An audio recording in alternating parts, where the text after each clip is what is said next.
For this example, we're looking at on a sketch of y is equal to x squared plus 1 represent the left-hand sum when n is equal to 4, approximating the integral from 0 to 2 of x squared plus 1. Write out the sum, but do not calculate it. Alright, on a sketch of this, so let's draw a picture of this function. That's just a parabola shifted 1 unit up. So let me see, I could draw maybe something like...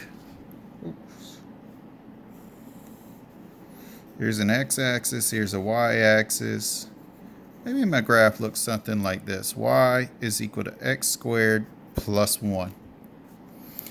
Now I want to go from 0 to 2. So maybe this is 2. Let me draw it large enough, or wide enough I should say, so I could draw some rectangles in here. Alright, so I want the area between the curve and the x-axis between 0 and 2. So I'm looking at this area right here. Alright, what do they want me to use? 4 rectangles here. So I'm going to take the integral from 0 to 2. I'm going to split it into 4 equal pieces. Kind of like this. That'll be 1. That'll be a half. And that's 1 1/2, or we could say 3 halves. So I want to take the integral from 0 to 2 of x squared plus 1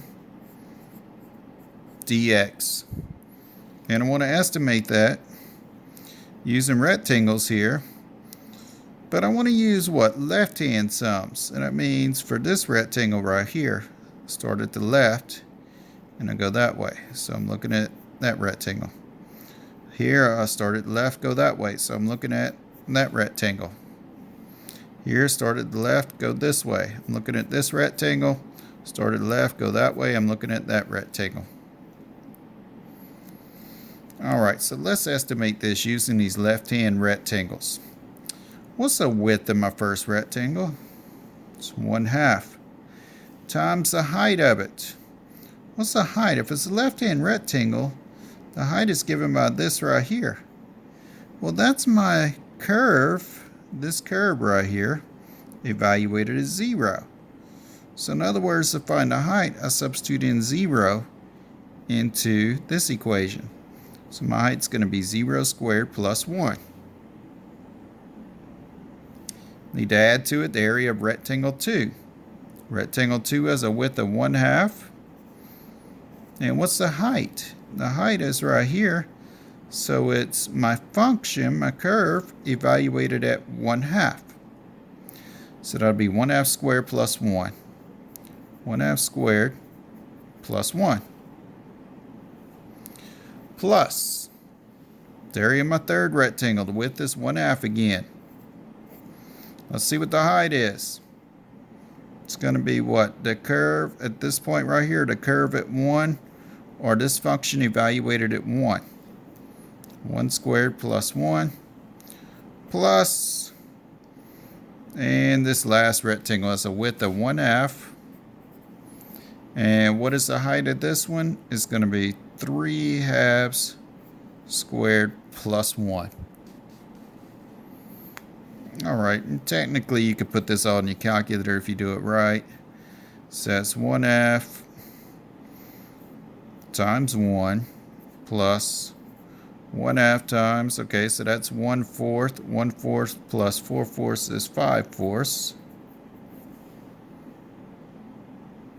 You know what? No, I'm not putting that in my calculator. I'm not doing that. Why? Because what does this say? Write out the sum, but do not calculate it. So I want to write out the sum. Yeah, I could look at it as this right here is the sum, but I want to get fancy here. I want to write this in sigma notation. So somehow down here, I'm going to write this in sigma notation. Alright, so what's common to all of these terms right here is a 1/2. What changes in all these? This part right here, right? So I got the 1/2 in common. I got the plus 1 in common inside the parentheses here. But what about this value? This value changes, right? And it's always squared. So could I say this? Could I say k squared? Think about that. if k starts at 0, will this work? 1/2 times 0 squared plus 1. Then I'll have what? 1/2 times 1 squared plus 1. So I skip over this term, wouldn't I? So this would not work putting k squared right here. Let me be a little creative here. Sometimes you have to mess around with this stuff right here to figure out a pattern so you can find that value of k. Well, this is a big tip-off right here. You have 1/2 squared, you have 3/2 squared. In between them, you have 1 squared. Isn't that really the same thing right here? Instead of 1 squared plus 1, I could say that's 2 over 2 squared plus 1. Over here, because could I say that's 1/2 times 0 over 2 squared plus 1? And let's bring down the rest of the terms, okay? I'm sure you're starting to see a pattern now. Well, what do you have here? You still have the 1/2 multiplied by the front of each one of these. You still have the plus 1 in all these parentheses.